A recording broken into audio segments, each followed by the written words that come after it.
All right, everyone. Thanks for joining me today. Okay, so we've got new development going on in Uganda. There is an active protest that is currently going on in Uganda, in Kampala, the capital of Uganda. And this protest is being done by the young Ugandans. So similar to what we saw in Kenya and what was still going on in Kenya. These Ugandans inspired by what is going on in Kenya, and they are protesting their own government. They're having an anti-corruption protest in their country. And this has been going on. There's a new development going on in Uganda right now. It has been going on for the last couple of hours, and it seems to be growing and gaining momentum. And I want to give you guys some good updates about it, because I told you guys when the one in Kenya broke out, which of course we all know it's as a result of the tax hike, the tax bill that was proposed in Parliament that has since been removed and withdrawn. I told you that this is a revolution going on in Africa, where where Africans, especially ones in Kenya, are revolting against the corruption in their country and their puppet president. It seems to be now inspiring other African countries. Uganda now are inspired, and they are now marching to parliament to protest the corruption in their country. I want you to take a look at some of these footages that we have with the military in Uganda that was dispatched out to arrest these peaceful protesters.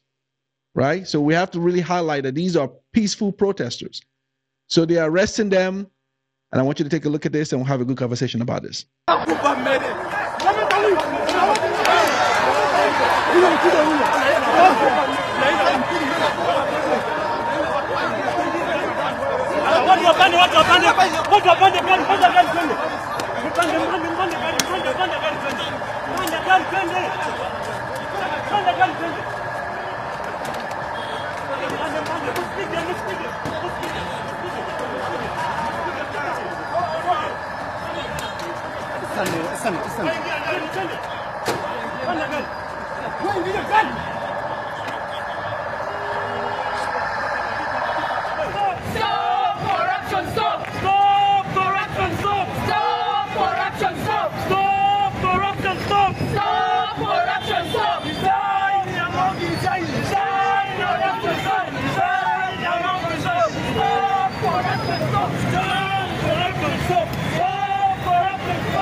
Okay, so that's crazy, right? That's crazy. So now, in addition to the arrests that we're seeing going on in Kampala right now, we also have heard the president of Uganda, Yoweri Museveni, come out to give a warning, warning to these young men and women.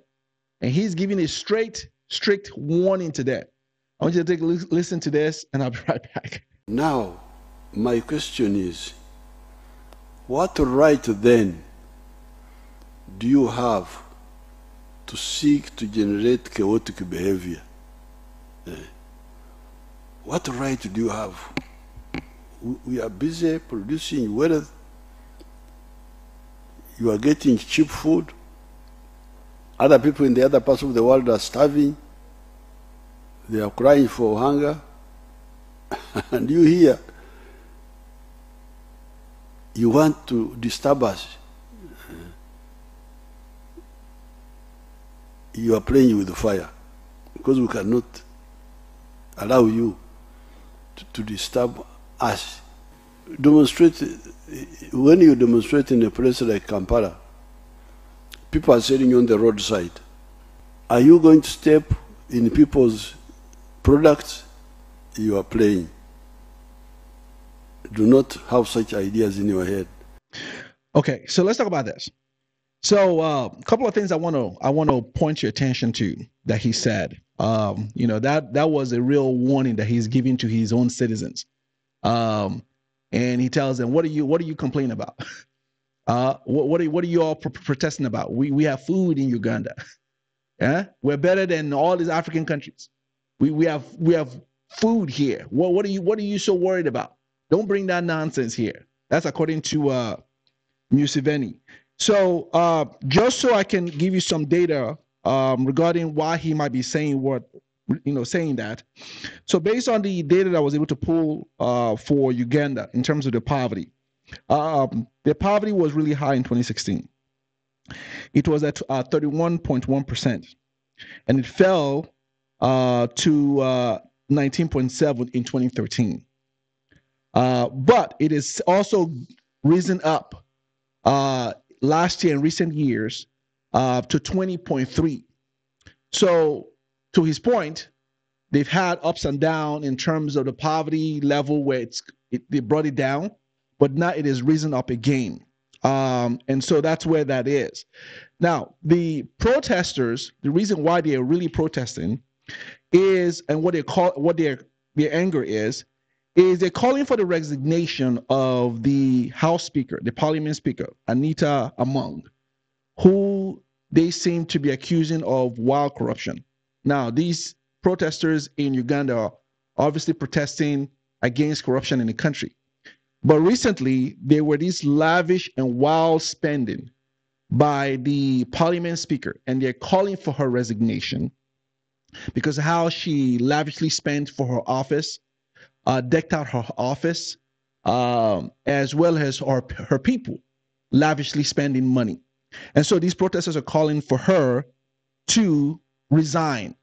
And so she is denied any wrongdoing, and that she's not guilty of any corruption that people are alleging that she is. So that's one of the protesting that's going on. Also, in terms of corruption in Uganda, one of the allegation also is that there is corrupt spending in Uganda. Uganda right now, as it stands, spends over 10 trillion Ugandan shillings annually.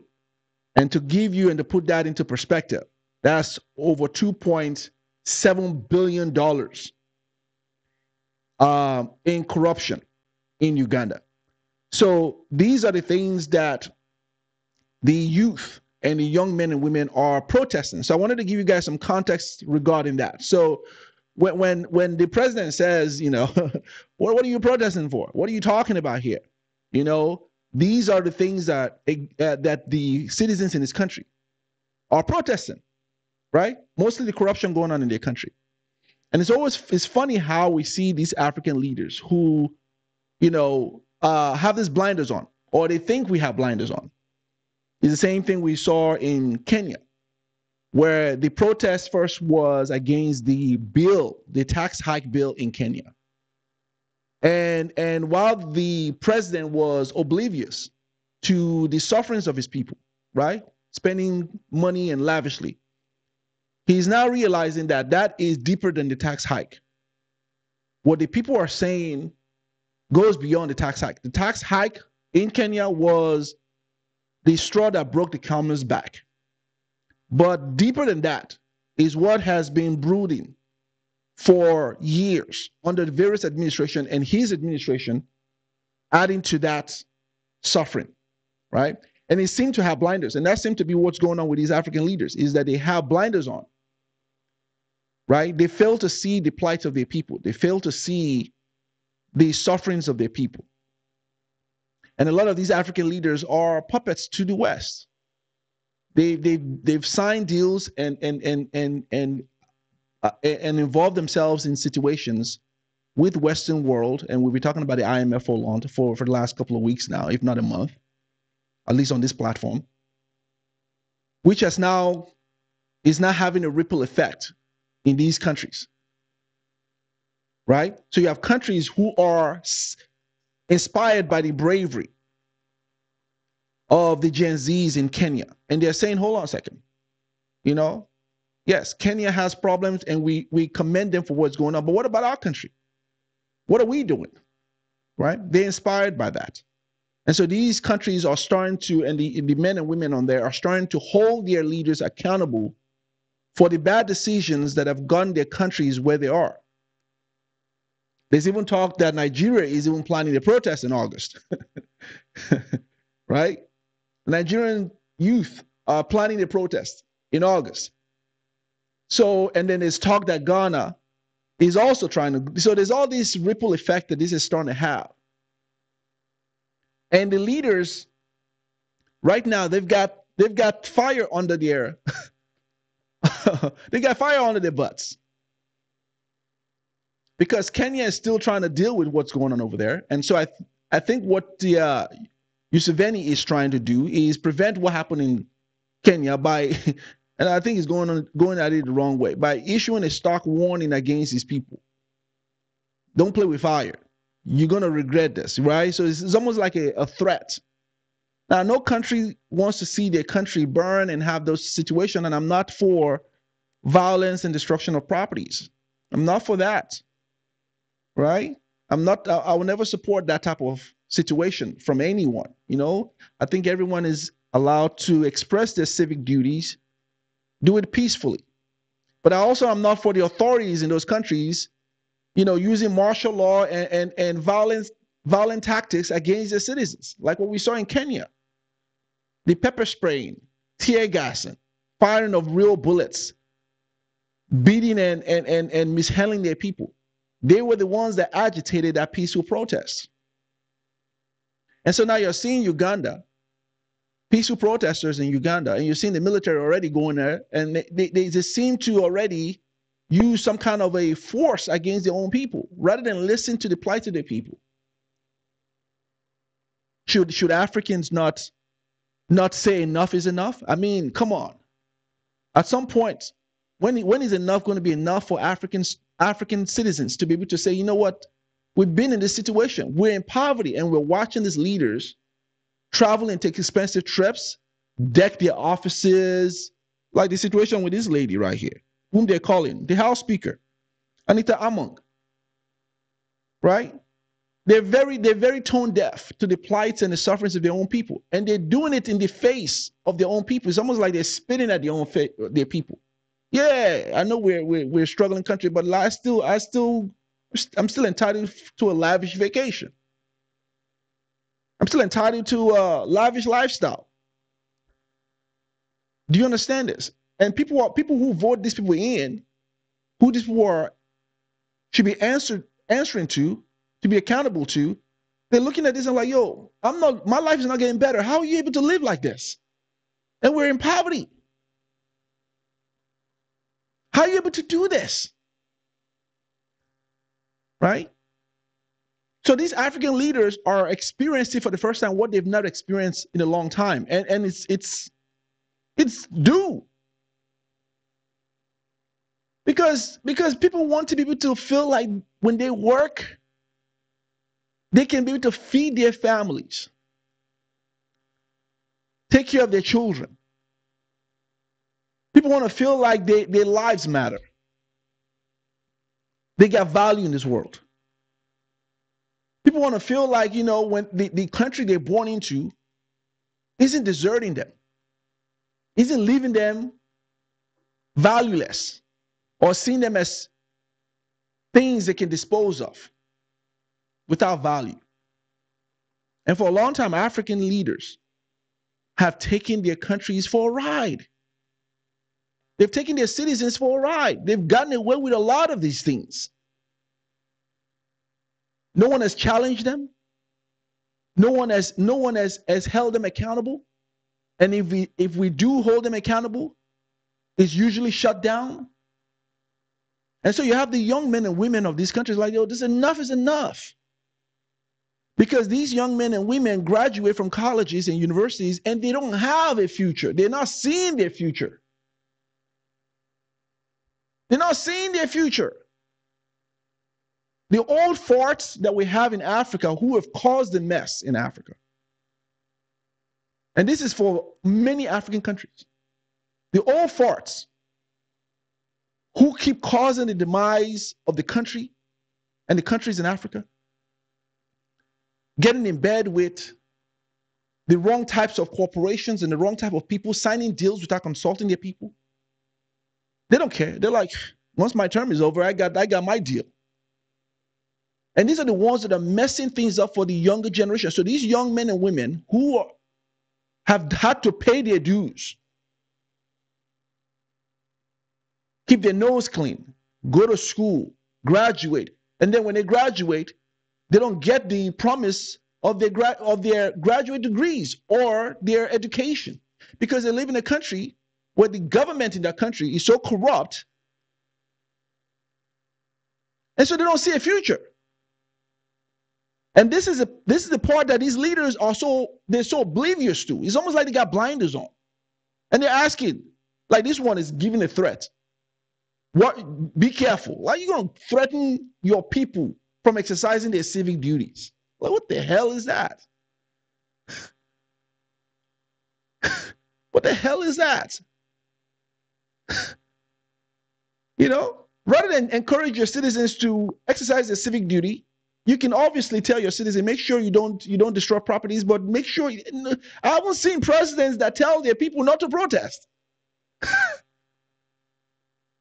They usually say stuff like, do not destroy property, but you have the right to exercise your civic duty peacefully. But this one is issuing a threat and saying, be careful, watch yourself, don't even dare do it, not yet. What do we like? What do we like in some kind of internment camps here?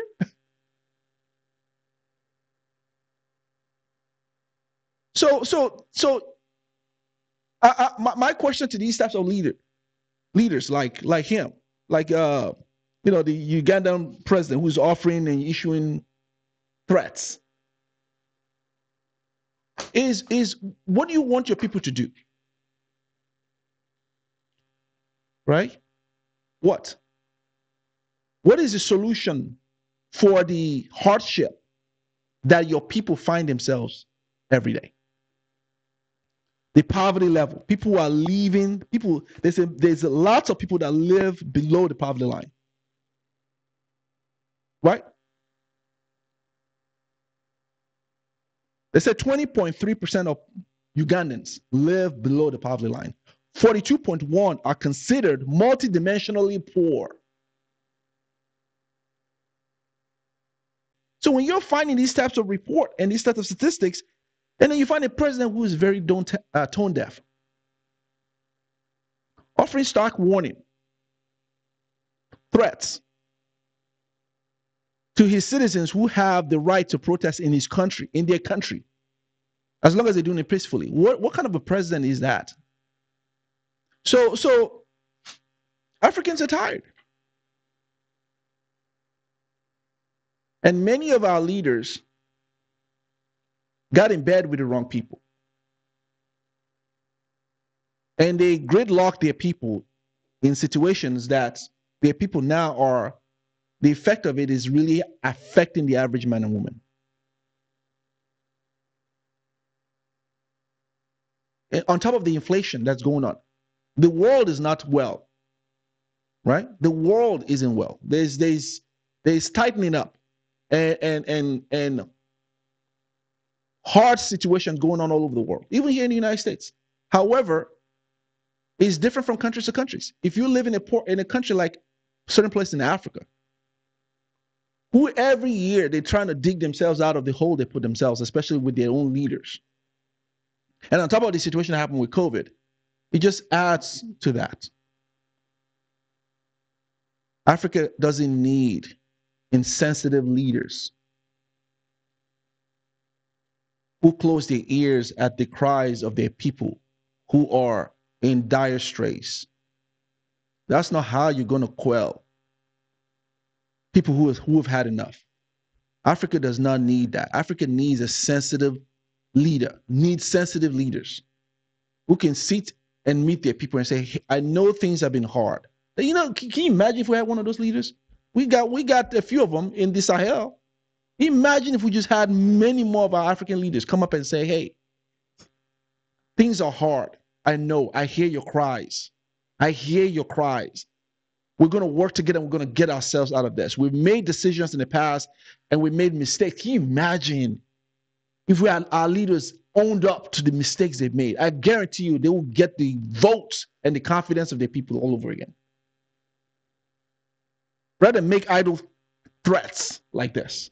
I guarantee you, if leaders came out and said, listen, I know, and I apologize for the and they try to relate to their people and reason with their people, I guarantee you, they will have a different outcome. When we start having this nonsense going on, so it's yet to be seen what Ugandans are going to do, how they're going to respond to the tone and the military force already that is being imposed on those peaceful protesters in Uganda who are protesting a just thing, which is corruption in the country, anti-corruption protest. So I'll keep bringing you guys the updates on this. We'll see where things go. But as it stands right now, this is a development that is currently going on in Uganda. But I'll keep bringing you guys updates on this. But anyway, thank you guys for watching. Please like the video, share the content, subscribe to the channel, and I'll see you all next time. Det finns ingen annan där som kan stå här by my side, oh why. Sättet du rör på det får mig att dö för dig, baby. För de här yardis, de vill ju bara dra ner oss. Men du är fett och vanlig. Och det jag lägger all min tid och jag vill ha dig. Du får mig känna safety. Vi kan nog